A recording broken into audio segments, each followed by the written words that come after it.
Well, hey everybody, it's Sandy and welcome back to my channel dedicated to helping you advocate for your own health, one topic at a time. So it seems that we are firmly on this track of getting rid of mitigation, peeling it off, I would say slowly but surely, but it's actually quite quick, at least for my taste. So I'm going to talk about how I'm handling my own mitigation these days.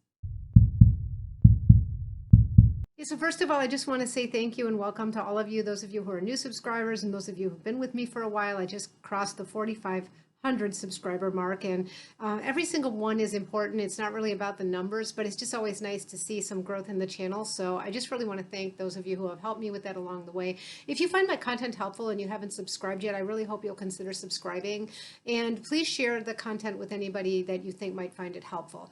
I'm also going to give a quick plug to the Facebook group. That's been growing nicely as well. So Sandy's DIY Health Advocacy YouTube channel also has an associated Facebook page, and there is also a Facebook group, so you can head on over to Facebook and ask to join the group. And it's just a little more of an interactive kind of discussion. So I hope that you'll check that out as well.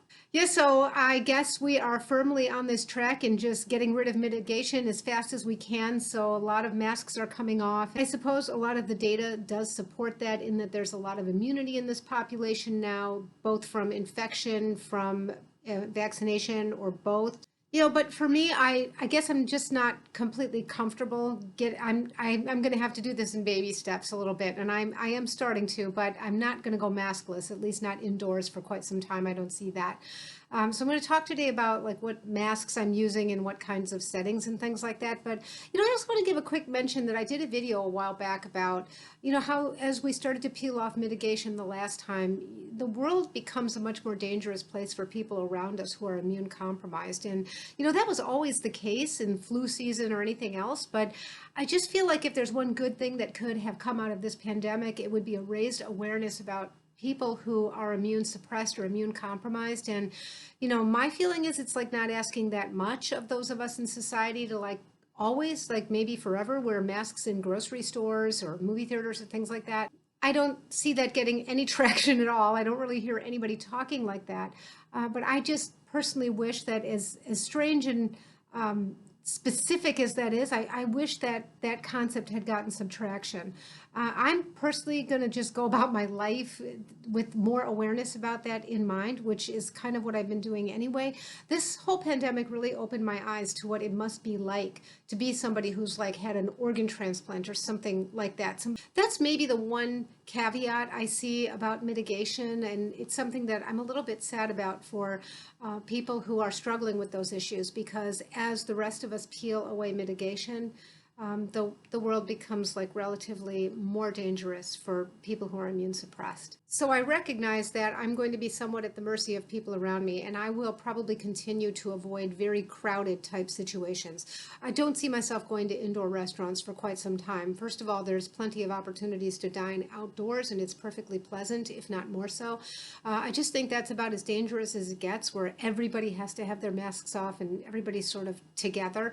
So there are some things kind of like that that I don't see myself doing. I really couldn't bring myself to go into a movie theater. I don't know what it would take, like a gun to my head or something like that, because again, lots of people are eating in a movie theater, and chances are you're just sitting there in a cloud, a plume of aerosols from everybody else, especially if it's like a funny movie and people are laughing or, whatever it might be. I'm not doing things like that yet. I'm not really going to do a whole lot differently now that I'm thinking about it. I am still going to be wearing masks when I have to go indoors.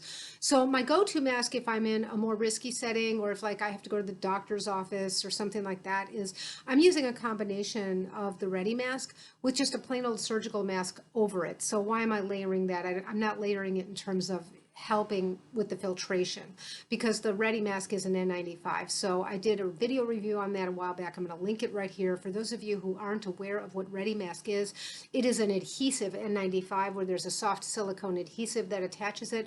So one thing I like is that I kind of don't always want to have my hair up, and with these N95s, I only wear N95 these days. With this head straps, I really have to have my hair all up, and it gets uncomfortable after a while. So it's nice to have this adhesive thing that just sticks on here. And it does look a little weird because you end up with a little bit of redundant material down here. It kind of sticks, you push it down, and then these two ends kind of stick together, and you end up with like a little flap at the bottom. And if you put a plain old surgical mask over that, you can, first of all, you can kind of fold that flap over so it's not so bulky and it just looks a little more normal, because I do find that I get some funny looks with the ready mask, and I know it kind of draws attention, and I just think it looks a little more normal if you just put a plain old surgical mask over it.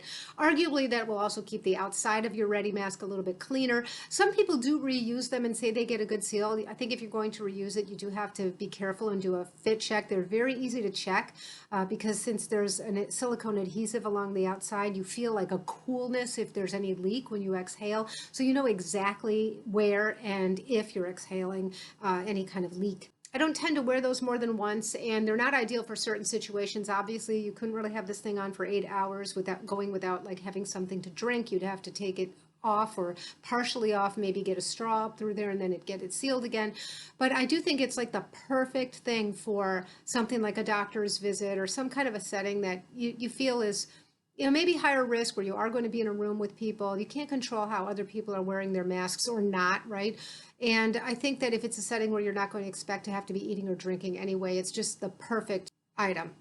Now, like anything else, I've said before, I need a mask wardrobe. You need a mask wardrobe, right? Because one mask is strong in one way and has some issues with it, and then vice versa for another one. So the issue with Ready Mask, obviously, is that I just said it's a silicone adhesive seal. So first of all, wearing or re-wearing can be a problem, even if the re-wear is in short order. But the other thing is you have to be careful if you do put on any kind of moisturizer on your face. It's going to create a problem to get a good seal with that adhesive. I don't find the adhesive irritating, even to my very sensitive skin. I have very delicate skin because I've been using Retin-A for like 25 years now, so I do have very delicate skin. Sometimes it's red after I use that just because the skin up here is just really thin, but I don't ever feel that anything is irritated, itchy, burning, or anything like that. So I really do like it, but you do have to be careful not to moisturize your skin before you're putting it on, or you put the moisturizer on way before you're going to put this thing on, so it has quite a bit of time to dry down, because any kind of moisture on the skin, sunscreen or whatever, is going to create a problem with that adhesive seal. The other thing is the price. So I have really good coupon codes with all of the different manufacturers that I have bought my N95s from, and certainly the ones that I've recommended to you guys. Ready Mask is a really nice 40% discount. It is a more expensive N95 than some of the other ones. It's, again, a very unique niche kind of product. So they run about $4 a pop, but with our discount code of 40% off, it's like $2.60 a pop. So that's a whole lot better. Of course, I could use a duckbill respirator like the ones I buy at Armbrust, either from Gerson or from ACI. And depending on the price, I can be around $1 an item. So if it's something I've just got to pop on and pop off, I certainly don't want to waste the nice silicone sealed Ready Mask for that, and so I usually default to the duckbills, either the Gerson or the ACI. There are any number of other products that I have recommended that are for sale on the Armbrust website, and there we have a 20% off code. So with the 20% off code, the duckbills usually run around $1 a piece. So if I've got to run in somewhere, run an errand, drop something off, whatever, not a particularly high risk situation and just very quick, I'll use an ACI or a Gerson and I'll take it off and I'll reuse it again, and I just fit check it. Now, one thing I've noticed is that the Gerson seems to get a few more wears than the ACI. Usually the ACI is like 2-3 wears, and then after that I'm leaking a whole lot up right around under my eyes. So I don't know what that's about. Maybe the straps have stretched just enough, but something changes, and truly technically any N95 is considered a single use. So any extra that you get out of it is icing on the cake. So there is one thing I'm planning to do that I haven't done now since COVID started, and that is air travel. I have traveled a couple of times. Both times it was by car. I'm a little bit scared about this, and I've been planning it for a while, and I only barely hinted to it on my channel. I didn't really make a discussion about it. I'm really actually kind of afraid I'm going to be talked out of it, because I'm a little scared, and I'm doing this with some trepidation, and I'm going to probably do this as its own video, because this is something that kind of warrants a longer discussion. But we are planning to travel by air in just a couple of weeks here, and yeah, I'm going to keep you posted about how that trip goes and what I'm planning to do in the way of mitigation and what I'm concerned about. So in summary, I look at it and I'm so happy that Omicron is coming way down. It's plummeting just like as fast as it went up. And there's so much more immunity in the population now. And I am really excited about that. And I'm hoping that we can get back to some sense of normalcy. But I just think for myself, there's going to be like a new normal.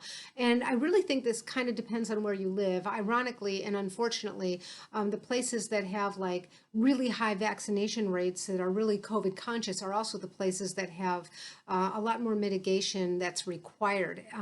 And really the places that need it are the ones that have the lower vaccination rates, and those are the places that are more concerning to live in. And like I live in one of those places. We're kind of mitigation belligerent, I like to call it. In short, I think that I'm probably not going to be changing all that much until I see what happens as a result of the bulk of society changing and stripping down these mitigation measures and getting rid of face masks and things like that. I think I'll just keep wearing mine a bit longer.